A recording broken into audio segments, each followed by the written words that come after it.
Yeah, there's a couple things. I think a portfolio mindset you can use very, very young in a company, even though when you maybe just have 2 or 3 teams. And what I mean by that is even within a single product team, you probably have swim lanes of work.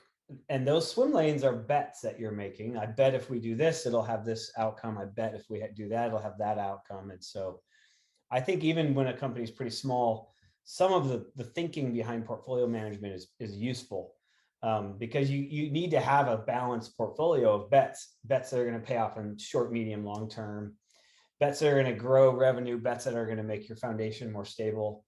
You need to have all those class of bets. So I think the thinking behind it can be leveraged pretty early.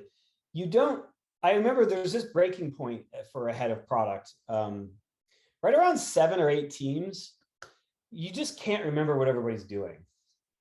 Like you can't keep it all in your head. And so when you get to 7 or 8 teams, I feel like you're going to need to change your processes.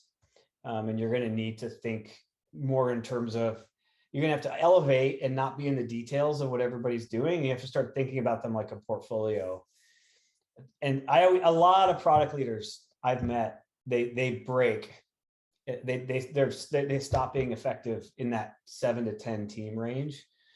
And then it happens again around 20, 25 teams, in my experience. And then, if you're lucky enough to be at a high growth company where you go 7 teams, 25 teams, 50 teams, I find it happens again sort of in that 40 to 50 range where, wow, now I have to redo all the processes, all the systems, because as the head of product, I'm truly managing a portfolio. And so I feel like there's these breakpoints in scale as a leader. And obviously the higher up you go, the more you need to be a good portfolio manager and the less opportunity you have to be in the details of how you build products. So I think you would need I think a tool would be useful, really useful, even at 7 teams though. I think even right then, you probably need to be using your portfolio hat to some extent.